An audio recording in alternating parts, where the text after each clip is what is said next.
Hello বন্ধুরা, কেমন আছো? আশা করি ভালো আছো, সুস্থ আছো। আমি তোমাদের অর্পিতা। আজকে তোমাদের সাথে নতুন ধরনের একটি মাছের ঝোলের রেসিপি শেয়ার করতে চলেছি। তো এখানে নুন হলুদ দিয়ে মাছটাকে ভালোভাবে ভেজে নিচ্ছি। এখানে কড়াইতে সরিষার তেল গরম করে এখানে দিয়ে দিলাম 5 ফোড়ন, পেঁয়াজ আর লঙ্কা বাটা এখানে ইউজ করলাম। দিয়ে দিলাম রসুন থেতো, 3টে থেকে 4টে রসুন থেতো করে এখানে দিয়ে দিচ্ছি। আর 3টে পেঁয়াজ বেটে নিয়েছিলাম আর 2টো কাঁচা লঙ্কা বেটে নিয়েছিলাম। এগুলো সবগুলোকে একসাথে দিয়ে ভালোভাবে কষিয়ে নিতে হবে। আর আজকে যে মাছের ঝোলটা বানাবো সেটি সম্পূর্ণ আমার নিজের বানানো একটি রেসিপি। তোমরা দেখো, অবশ্যই খুবই ভালো লাগবে। একবার খেয়ে অবশ্যই কমেন্টে জানিও কেমন লাগলো। বাড়িতে বানিয়ে খেয়ে দেখো।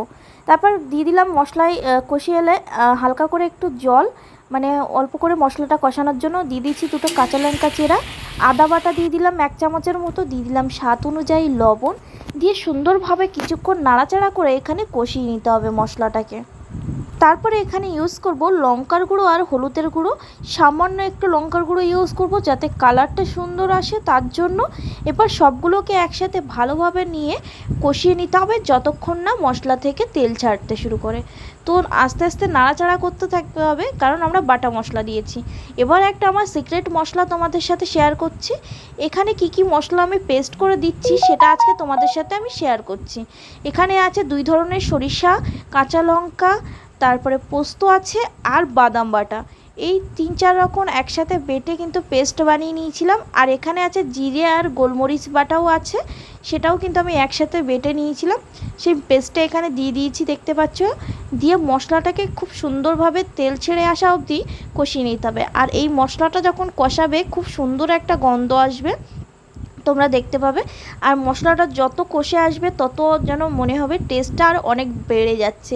আর এইভাবে যত কষিয়ে নেবে তত কিন্তু টেস্টটা বেড়ে যাবে। আর এই দেখো সুন্দরভাবে তেল ছেড়ে দিয়েছে। তারপরে কিন্তু আমি গ্যাসের ফ্লেমটা লোতে রেখে 2 চামচের মতো টক দই ভালোভাবে একটা বাটিতে ফেটিয়ে নিয়ে এবার কড়াইতে দিয়ে দিলাম। দিয়ে ভালোভাবে নাড়াচাড়া করে নিচ্ছে এখানে। আর এই সব কিছুর মাঝখানে তোমাদের মাথায় রাখতে হবে গ্যাসের ফ্লেমটা যাতে লোতে রাখা হয়, না হলে কিন্তু দইটা ফেটে যাবে।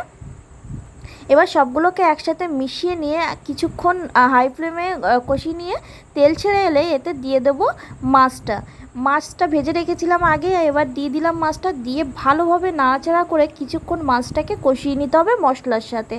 আর এই সময় কিন্তু আমরা জলটা দেব না, একটু 10 মিনিট কষিয়ে নেব মাছটার সাথে আর নেড়েচেড়ে।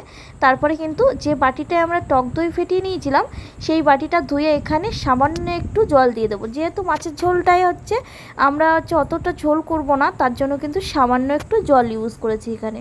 গুলোকে নাড়াচাড়া করে এখানে মিক্স করে এবার ফুটতে দেবো। ফুটে এলে কিন্তু আমরা এখানে সামান্য 2-1টা মশলা ইউজ করব। এখানে আমি ইউজ করেছি লঙ্কা গুঁড়ো সামান্য একটু, আর কিন্তু জিরে গুঁড়ো।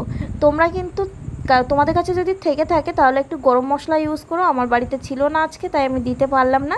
রেসিপিটা কেমন লাগলো জানাতে ভুলবে না। আজকে ভিডিওটা অবধি, দেখা হচ্ছে পরে একটা নতুন ভিডিওর সাথে। ততক্ষণের জন্য টাটা, বাই বাই।